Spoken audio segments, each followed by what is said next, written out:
वो तो एक बात बताई कि तुम बच्चे मेरे को बुलाते हो, पतित पावन कह करके बुलाते हो, पतित पावन सीताराम, तो तुम पतित से पावन बनते हो 16 कला संपूर्ण। जो पतित पावन कह करके मेरे को दूसरे धर्मों में कन्वर्ट होने वाले भारतवासी बुलाते ही नहीं, या दूसरे धर्मों में जन्म लेने वाली मनुष्य आत्माएं या धर्म पिताएं मेरे को बुलाते ही नहीं पतित पावन सीताराम कह करके, वो पतित से पावन बनते। ये ब्रह्म महावाक्य हैं। तो ये बात नहीं जो आप बोल रहे हैं। तो पतित पावन तब ही कहा जाएगा जब पतितों को पावन पने का, पवित्रता का संग लगाएगा। जो विष्णु की चित्र में दिखाया है, विष्णु को चंदन के रूप में दिखाया है वृक्ष, चंदन विषय व्यापत नहीं लिपटे रहत भुजंग। क्या चंदन के वृक्ष में कितने सर्प लिपटे रहते हैं? चंदन के वृक्ष में लिपटे रहने वाले सर्प बड़े विकारी होते हैं, बड़े कामी होते हैं, लेकिन चंदन के वृक्ष को विषैलापन नहीं आता, संग का रंग नहीं लगता। तो ये विष्णु का यादगार है संपूर्ण रूप का। क्या संपूर्ण रूप है? विष्णु स्वरूप, परम पद संसार का, सृष्टि का आदि रूप। कैसा रूप? आदि रूप। सर्प सर्पणियों की शैया पर पड़ा रहे, सारी रात भले पड़ा रहे, लेकिन उसको कोई लेप छेप लगने वाला नहीं है। नहीं तो मनुष्य मात्र की रजाई में एक सपोला घुस जाए और उसे पता चले सांप है तो क्या करेगा? बुरी तरह उठ के भागेगा।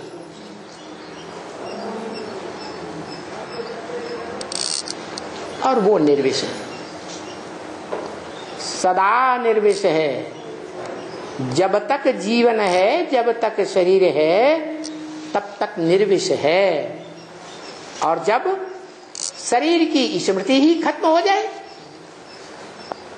शरीर ही विस्मृत हो जाए, शरीर की इंद्रियां ही विस्मृत हो जाएं, मन अव्यक्त हो जाएं, तीसरी आंख उन इंद्रियों को देख सकती है, लेकिन इन आंखों से नहीं दिखाई पड़ेंगी।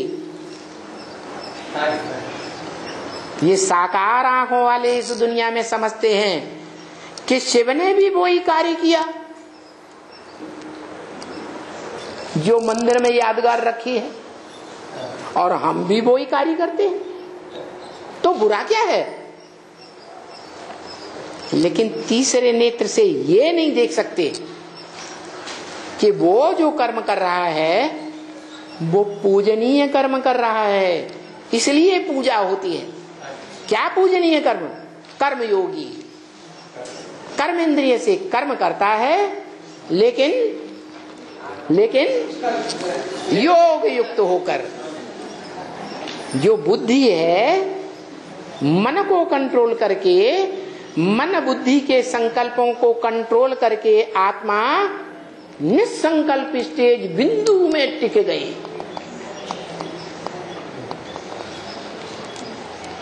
फिर बोलता है मन मना भव। सारी सृष्टि के लिए यही मंत्र है, मन मना भव, मेरे मन में समा जा।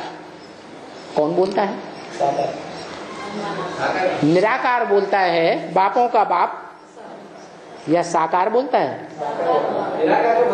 निराकार को मन ही नहीं, साकार को मन है, साकार को लिंगेंद्रिय है, वो ही कंट्रोल करेगा जिसको है।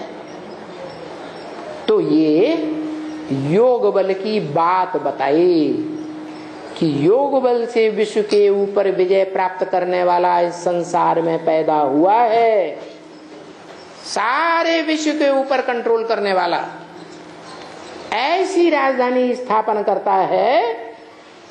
कैसी? जो बोला ब्रह्म वाक्य, तुम बच्चों का ब्राह्मणों का किला रूपी संगठन ऐसा बन जाएगा जिसमें एक भी विकारी पांव नहीं रख सकेगा। आज की दुनिया में सबसे बड़े जासूस हैं अंग्रेज। हर देश में उनके जासूस घुसे हुए हैं और कमजोरियों को पकड़ लेते हैं और उन्हीं कमजोरियों को पकड़ करके हमला करते हैं। लेकिन तुम बच्चों का वाइब्रेशन, तुम बच्चों का ब्राह्मणों का संगठन कैसा बनेगा? वो प्रवेश ही नहीं कर पाएंगे।